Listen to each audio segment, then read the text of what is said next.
Welcome, Carm Capriato, the Service Aftermarkets podcast pioneer with the gold standard of aftermarket business podcasts. Join me for Aftermarket Insights as we advance the aftermarket. And as always, know that you'll learn just one thing. Find us on your favorite podcast listening app and remarkableresults.biz or on my YouTube channel.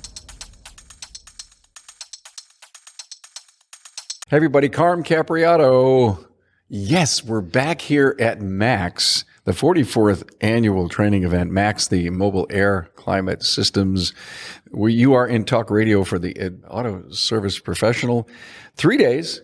We're in day 2, 35 speakers, 70 hours of great mobile AC and vehicle thermal management training. I saw some really cool equipment down there today at the expo. Did you, Pam? Oh, yes. Yes, I sure did. I always enjoy going to the expos. Oh, Pam Oakes is with me, and I bet you a whole bunch of you have been trained by Pam or know Pam or seen Pam on a panel. Pam owns a company called Auto-In-Eng.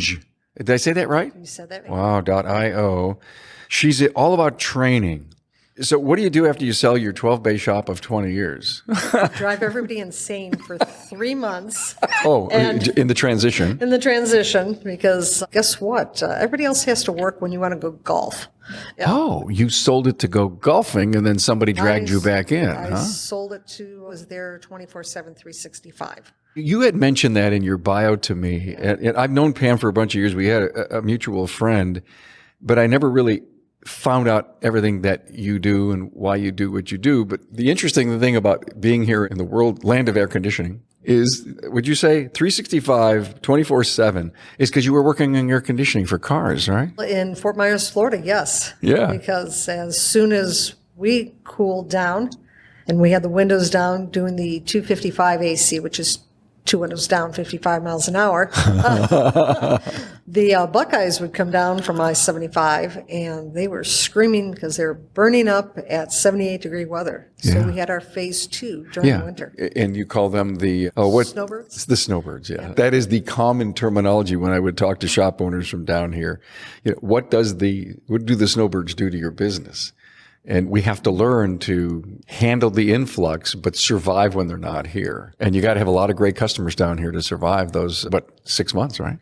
We were very fortunate. When I started my shop, it was just me. And needless to say, I built it up. And when I retired, year 4, I built a 12-bay. We had 15 of us, and we had between 86 and 9,600 vehicles in there for repair per year. We were doing between 400 and 450 tires a month. We were cranking. Yeah, you were. And you said, hey, my run's over, or did you want to do something different? I have electronic engineering technology degree, and I really wanted to do something with that. I wanted to go a little bit farther. I'm originally from the east side of Detroit, and I grew up in the garage in the muscle era. And in fact, I still have my grandfather. Wait, stop it. No. I refuse to believe that. Yeah. You only look 49. Thank you. This man deserves a raise. Thank you. Just slide the dollar over the table. Will do. I grew up in the muscle era. Yeah. There were a few muscle eras. Which one was that? This was in the 60s. Okay. And I have my That's what I was thinking. and my great-grandfather's 69 Plymouth Roadrunner. Still have it today. And goes out occasionally on a Sunday. Damn. Because of traffic. Don't want anybody driving near it anymore. So last night I tell this story about the interview that I did with Giuliano Zuccato, one of the original clay sculptors on the Premier Mustang before it ever came out, telling the story about Lee Iacocca and Henry Ford. Then I'm reminiscing this story about how I met Giuliano and how he came to the U.S., and I'm almost bawling because he died. He ended up becoming a great friend, and then he tells me the story that he retires from Ford.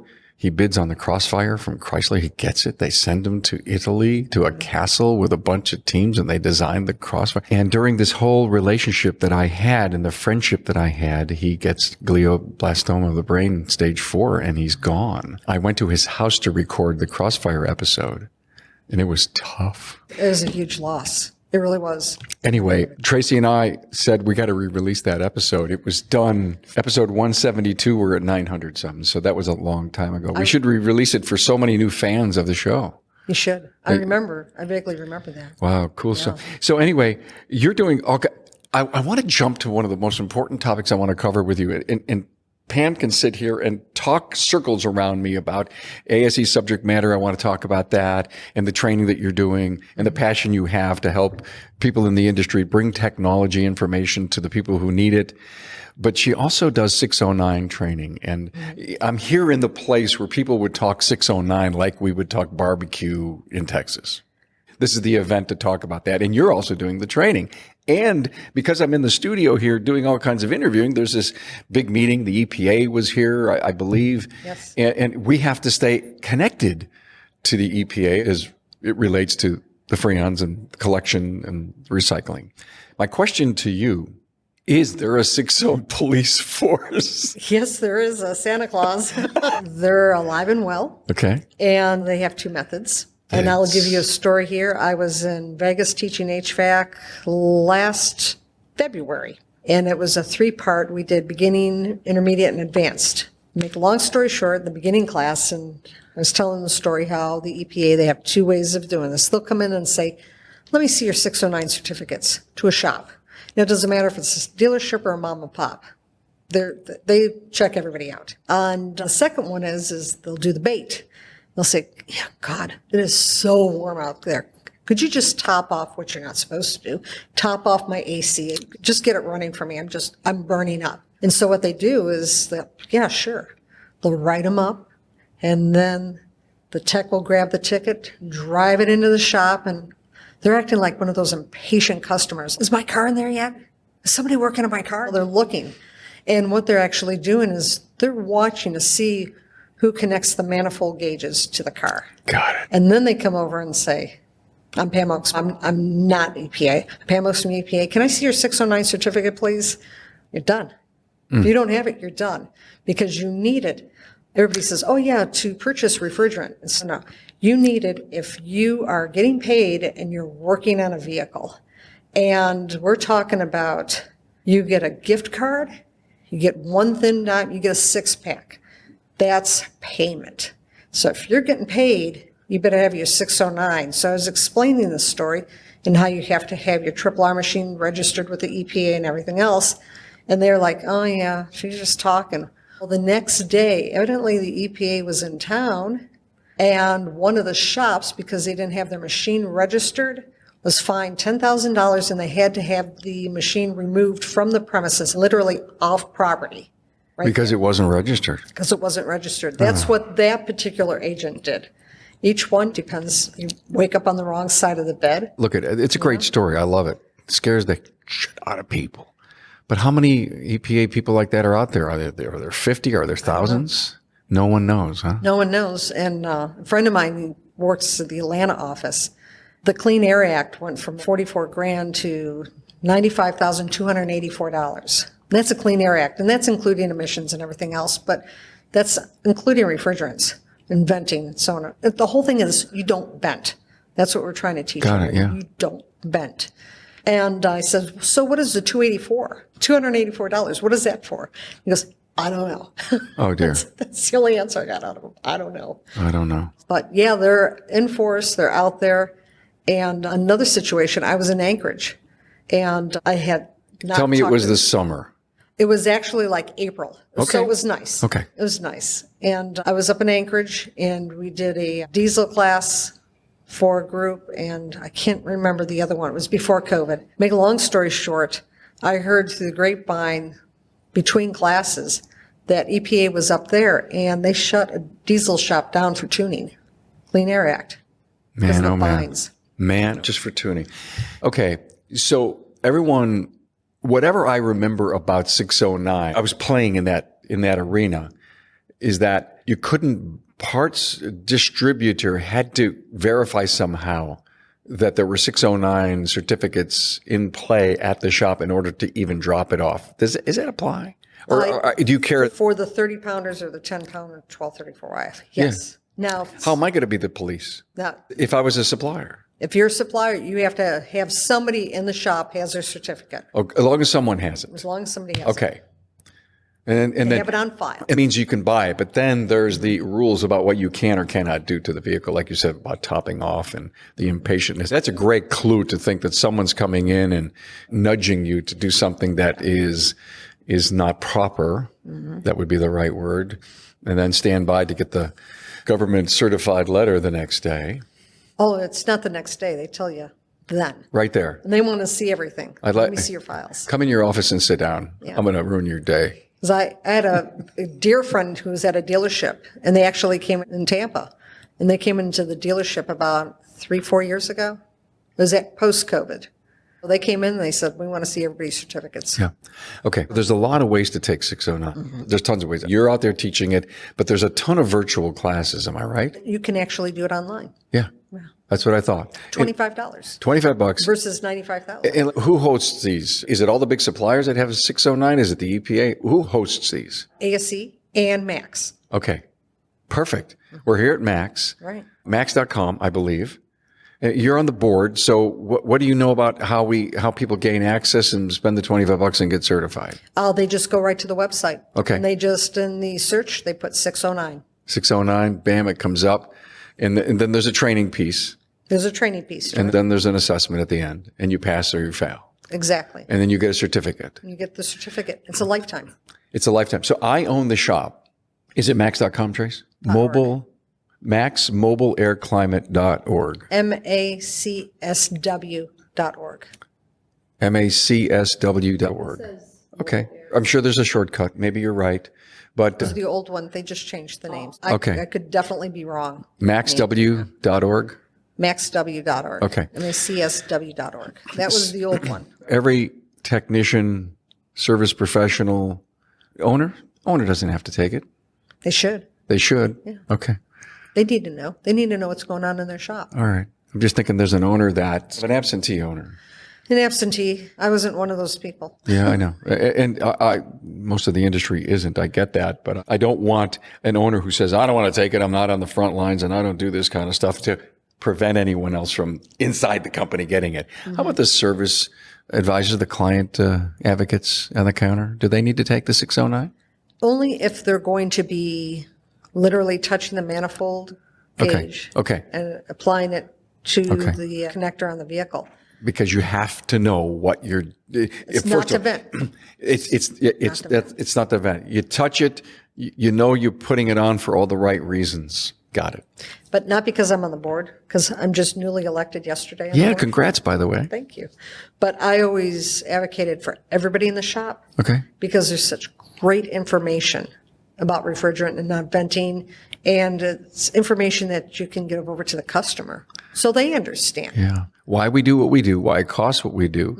And we're all certified from EPA on all the right rules to protect our environment. That's a great thing to say to clients, and it's all true, and it makes sense, and it shows that we're in this caring mode and we bring value. You get the certificate and you put it on the wall. Yeah, exactly right. Yeah. Cool. Okay. 609 board of directors here on Max, just newly elected.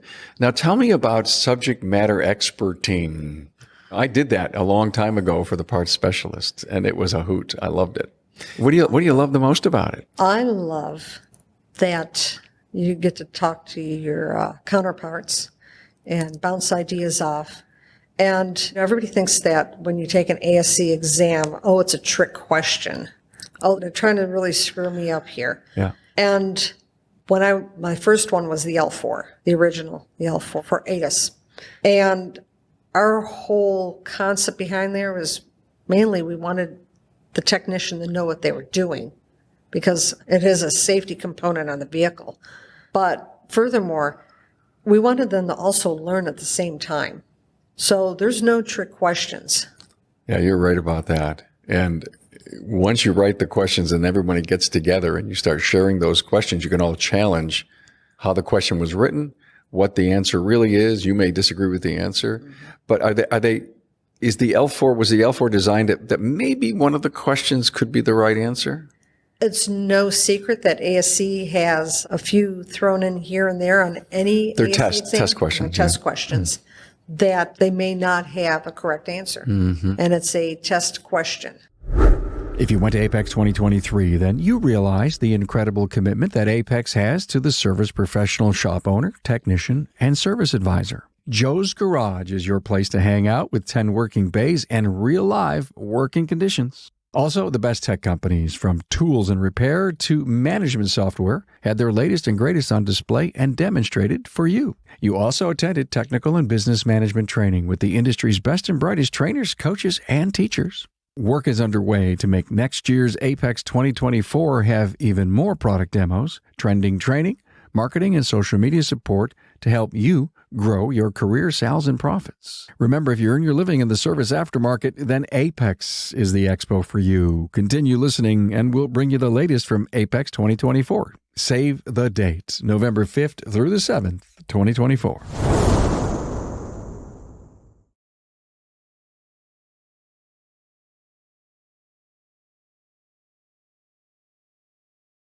Hey, let's face it, your shop management system is the single most important tool in your shop, period. Napa Trax has made selecting the right shop management system easy by offering the industry's best, most comprehensive SMS. Now, it all starts when a local representative meets with you to learn about your business and how you need to run it. After all, it's your shop, so it's your choice, and having local representation is a huge plus. Customizing tracks to your business, whether you're a one-person shop or a large multi-bay or multi-location company, a representative consults with you to help optimize your shop's workflow, efficiency, and profitability. Trax always has the flexibility to do business how you need to do it, which means it can also grow as your business grows. And unlike the other guys, we'll be there for you after installation with the best training and support in the business. Yes, a learning management system tailored to each role in your company. Simply put, Trax was designed and built for shop owners just like you. Visit us on the web at NapaTrax, that's NapaTracs.com. It's amazing when I started to learn about the way they would look at demographics and the pass rates depending on where people live and their ethnicity and this stuff, trying to make it as fair as they possibly can for the biggest area of population. I find it fascinating, that whole education piece. Weren't you telling me something about A1? Are you getting good at I did the A7, the HVAC, last fall, and we're getting ready to do the A1 in March. Over again. How many years apart do they redo them? To be honest with you, I don't know. Like I said, we're getting together and we're discussing the questions. And when the final test goes out to the technician, there's going to be some questions on that exam that don't have the correct answer. And it's not so much not the correct answer, but they're massaging it with the wording and everything. Okay. So you sell your business and you're probably never home. No, I'm not. Look at this resume. She's here, she's there, she's everywhere. I'm just blown away. Was this part of your plan? No, but I have a great support system at home. I have You don't know how to Peter. say you don't know how to say no. And no, you know what it is? It's the challenge, but it's the technology. It's fabulous how it's growing, how it's maturing. There's so much out there. For an example, right now, I'm heavily involved in an ADIS project, which I really can't talk about right now. But you wake up and it's great, what's next? And that's how it really should be. Even with the technicians, they go in there and they go, another alignment or another compressor, AC job. But this is what I do for a living. Yeah, you need to. Even when I'd go to the shop, I was, grant you, 20th year, I was tired. I knew that was part of my 20-year plan that I was going to sell the shop. I had a 20-year plan, and I did it. But still, at the same time, it was like, what else is going to drive in today?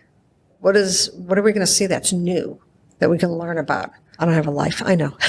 I'm with you to a degree that I'm a perpetual student. I have to learn something new every day. And on the expo floor and with all the interviews, I'm like a little kid in a candy store. I learn things about chemical components.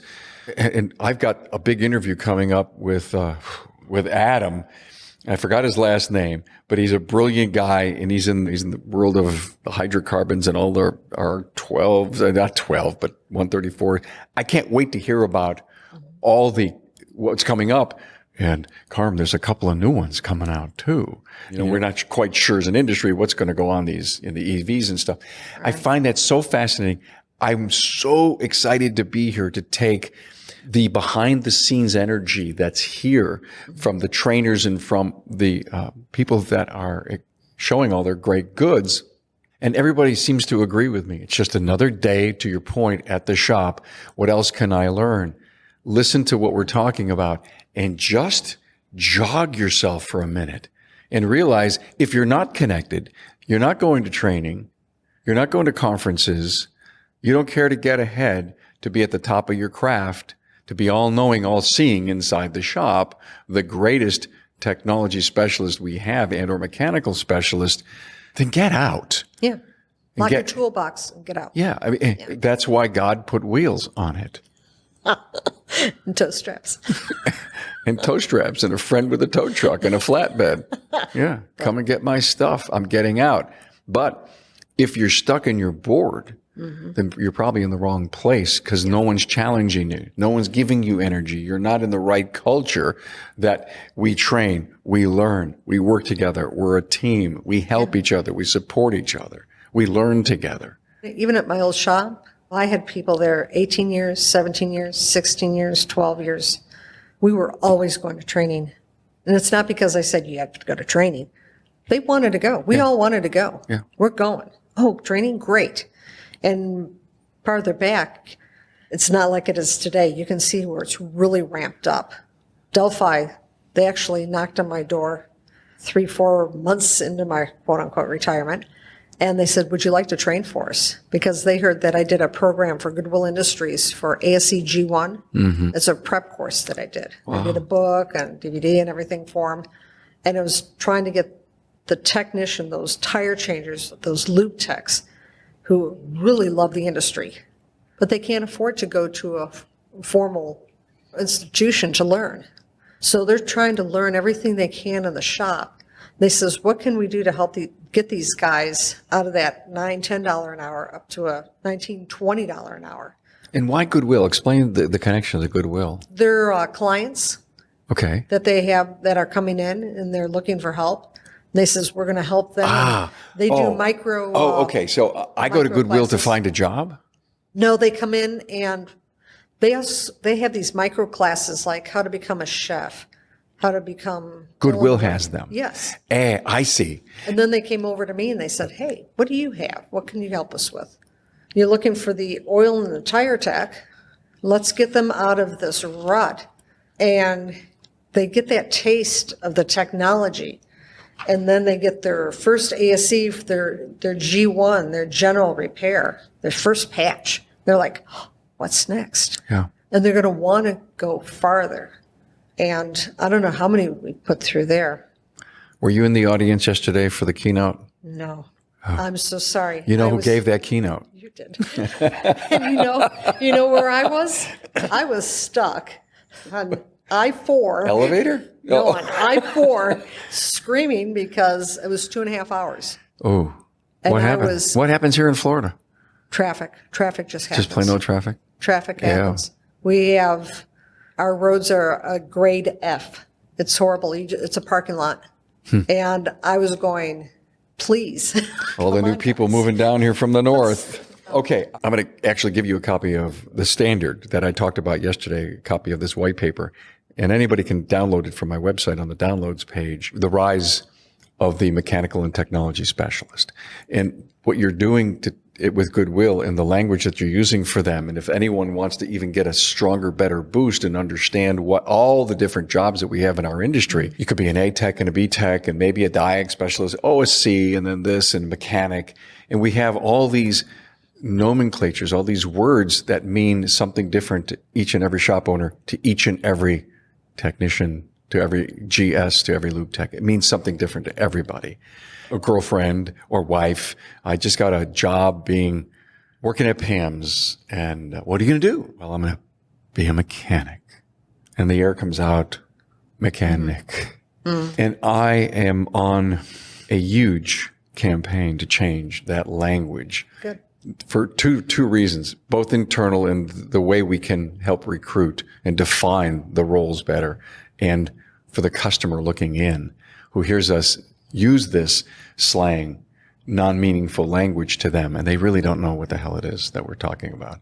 Yeah, I'm gonna give it to, brake job, no problem. I'm gonna give it to one of my mechanics. Yeah. You know what mechanics look like on TV? Yeah. You know what mechanics look like on movies? Yeah. Ain't good. Nope, sure isn't, is it? Yeah, that's anyway. So We're lucky to have you be our advocate. and I want you to read this. I want you to read this paper, and I want you to write back to me and tell me. I've had 60 people actually look at it in the last 3 to 4 weeks, and I was honored to change my keynote topic here at Max from what I was going to talk about to this, because this is just hot and fresh off the press. And I got so much feedback yesterday at the cocktail party last night. It was, my feet didn't touch the ground, because people saw the value in what we should do. And to your point about learning something new every day and feeling good about your job, and the owner stepping up to and bringing embracing culture and caring about their people and their families and doing everything that they can to run a smarter, better, more profitable business with the right labor rates to make the profit, to not only take all of their investments over time and their money in a much more successful retirement, college for the kids, but all your family, they need to get the same stuff from you, and they need to step to the plate, work their best, and you need to compensate them for it. That's right. People don't realize that there's more modules on today's cars and light trucks than there was on the space shuttle. They are rocket scientists. I always tell everybody that. You guys are rocket scientists, and you don't even know it. Yeah. That was my other keynote is, are we from launch to touchdown? Are we a NASA shop? Yeah. Yeah. And I compared the whole thing of what it took in the 60s with no technology to launch that thing and to get it back and to land on the moon. And I pulled all the values from NASA and I put them up on a screen, and I compared them to, are we doing the things that NASA did to accomplish this unfathomable challenge that they had? And are we playing in their sandbox? But I didn't give it, because this thing that I have here, these new standard, the new language, to me is the hottest thing in the world. And I'm glad to hear that you believe in that. And I think when you read this and the whole impotence of this, and we're getting ready to do some episodes on this. I don't want to tease the audience, but it all started with the TV show The Bear. If you ever saw the TV show The Bear, it's on Hulu. It's about a roast beef sandwich shop in Chicago, owned by an Italian family, and it just changed my entire thinking on how professionalism and language will change the culture in a business. Anyway, what's next? What are you doing? You're never home. So what's your next training thing? Actually, I'm training tomorrow. I'm doing heat pumps. Okay. Oh, will you teach me about heat pumps someday? Because who did I ask, Tracy? Do you remember who I asked? Was it Michael? I can't remember who I asked. Oh my God. It's all blurring to me because we worked so hard at this. And I think it took 10 minutes to understand what the heat pump was about. And I still didn't get it. Basically, it keeps the high voltage battery cool or warm within a certain temperature. I get that, but how does it work? What's the thermodynamics? Is that the right word? That's very good. We're displacing heat.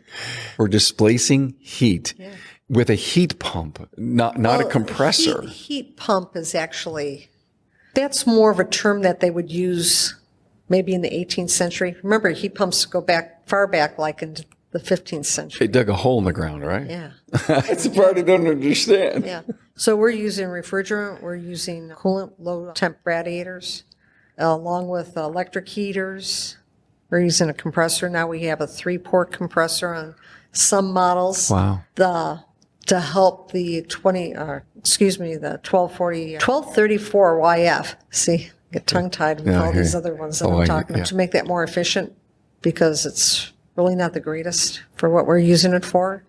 And I'm actually going to have them build a heat pump at their desk.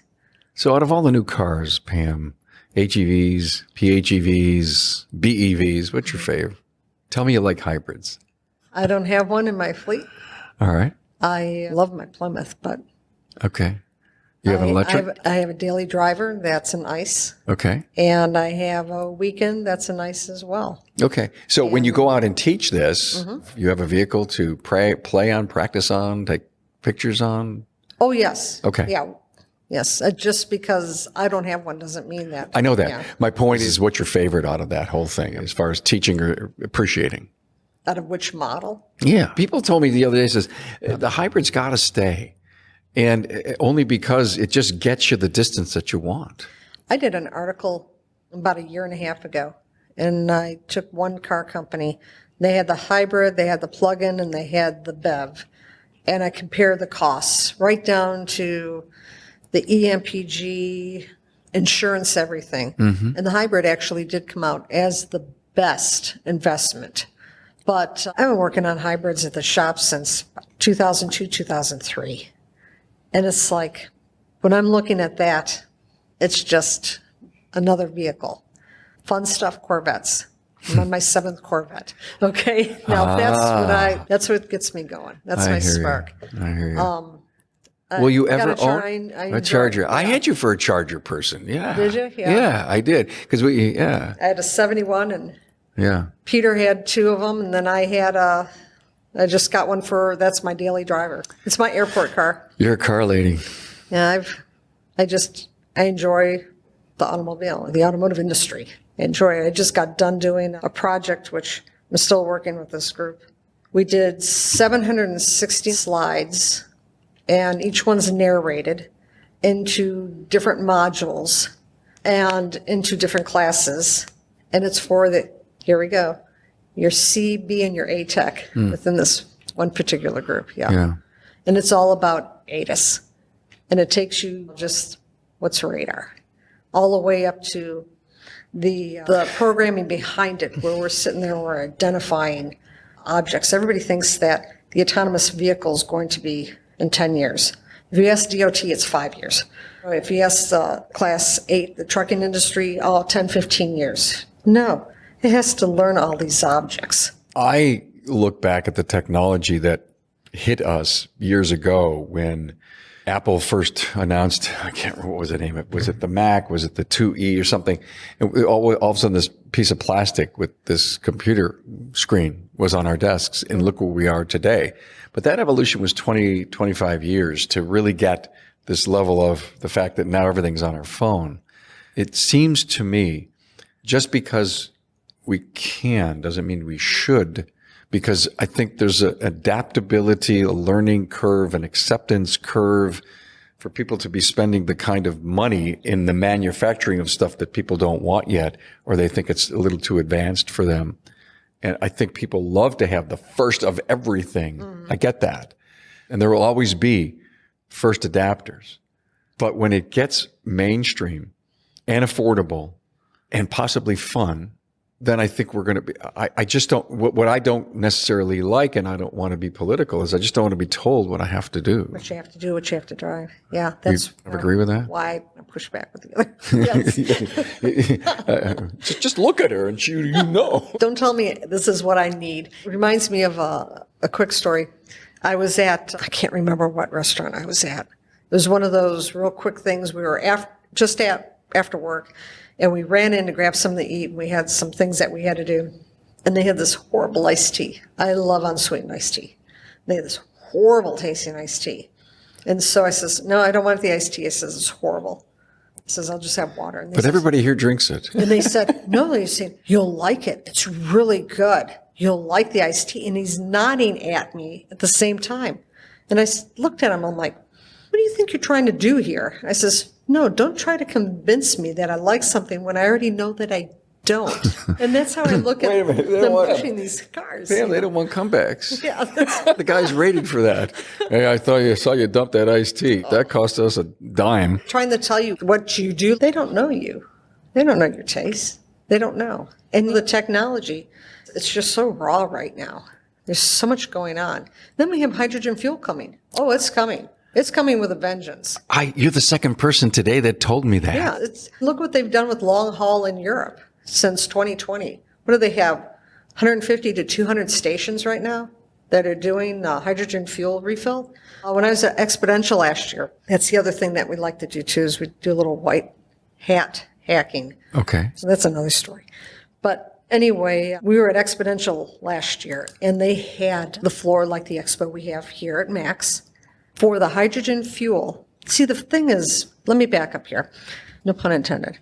The thing with the BEV, the battery electric vehicle, is that when we go autonomous level 5, this is how this thing is it's going to go over the mat. It's going to go over the Mercedes-Benz mat, get charged while it's not working. It's going to be like an Uber because we're not going to be able to afford the technology. They're going to park it over a mat. They're going to park it over a mat and recharge it, just like we do our phones now. Yep. Mercedes has been doing that since 2015, 2016 over in Europe. Eventually, we're supposed to get them next year or two. But if you have a hydrogen fuel cell vehicle, somebody has to pump it. And nobody's going to be there to pump, quote unquote, fuel, okay? Well, Exponential this past, they had 3, possibly 4 companies that had automated hydrogen fuel fill-up. There you go. What do you mean automated? It just did it itself. You just pulled right up and You pulled up plugged it. in. Does it take as long as fuel or No, actually, gas? it takes about 15 to 20 minutes Okay. versus hours. Okay. Versus hours versus, say, 8 minutes 8 for minutes a normal for, using fossil gas. fuel. And speaking of that, why isn't anybody talking about the Porsche fuel? Oh, you mean the e-fuel? Yeah, Porsche designed this fuel. Yeah. And quite a few years ago now, 4 or 5 years ago. Is it the stuff that's being made in Brazil with all the Yes, electricity? in Chile? See, we Yeah, were they get yes, we were yes. just Tracy, we were just talking about that. Derek Kaufman, great guy, brilliant man from Schwartz Advisors, came on the show 6 months ago, and he brought all the research he did on e-fuels. And I mentioned to Tracy, we got to have him back on and get an update because it's fantastic to hear about it. It's wonderful. They want a quick solution here.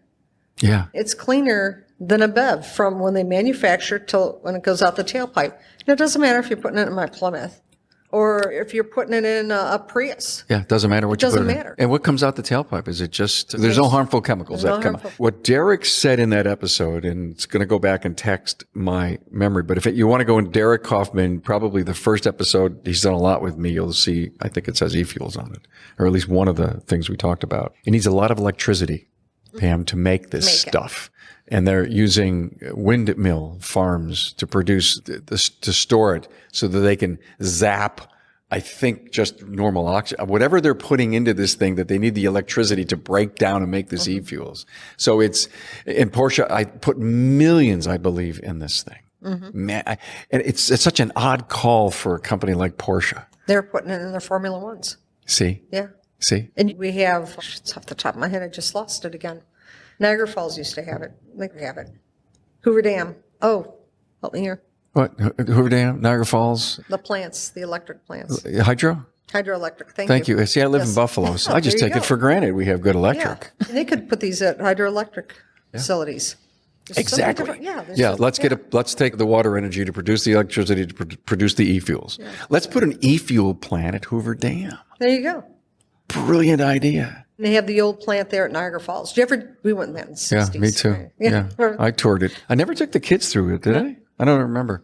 But yeah, I was just a young person. You're driving on the actual highway to go from, if you want to go to Buffalo, over, I forgot what the name of the bridge is. You actually Rainbow drive. Bridge? The Rainbow, other I one? think, is in Niagara Falls, but a little further north in Lewiston, the Lewiston-Queenston Bridge, and you drive right over the hydroelectric power plant. Right over it. And I can't imagine the security that exists on that bridge. Oh, yeah. If somebody came over and did the dirty, we'd probably be out of electricity. It's amazing how that works. The water for the by the way, the water for the dam flows into it underground from the upper Niagara River. They built 2 huge tunnels many, many years ago that captured the water before it went over the falls and pumped it into the reservoir behind the hydroelectric dam. So is that how they shut the falls down? Seriously. Did you ever see the pictures where they shut the falls down? Yeah, I lived that. We were there. We saw that. But it never harmed our electricity because it was like 2 miles up the Niagara River where they would tap the water. And they've got these big, you go on the side, these big, would you say the doors that open up and close to send the water down. When it doesn't need water, they don't open the, if you will, spigot. To send the water down. How do we end up talking about hydroelectric? Oh, I know, e-fuels. E-fuel. There you go. E-fuels. This was blast, Pam. You need to come back and we need to talk about just about anything. This is great. Continue working hard after selling your business. You're working harder probably now. Yeah, but I'm really enjoying it. See, so there is life after selling your shop. And like I said, I have the support system at home. Peter supports me 100%. Good for Peter. He's been in the industry 33, 34 years as well. And so he gets it. Nice. Yeah, I know. He understands. He understands what you do. I totally get that. Auto in Eng. Yes. Say that again. Auto and Eng. Autoineng.io supports all levels of the automotive training world. Train the trainer, train the professional tech, train the scholastic tech. That's what we need to come back. Come back. Let's talk about teaching and training our instructors at our colleges and high schools. Oh, great. Yes, because we have ASC conference coming up and we have NACAT. Yeah. So that would be cool to hear your perspective on that, because I am so big on having this industry be involved in education. Pam Oakes, thanks. Thank you.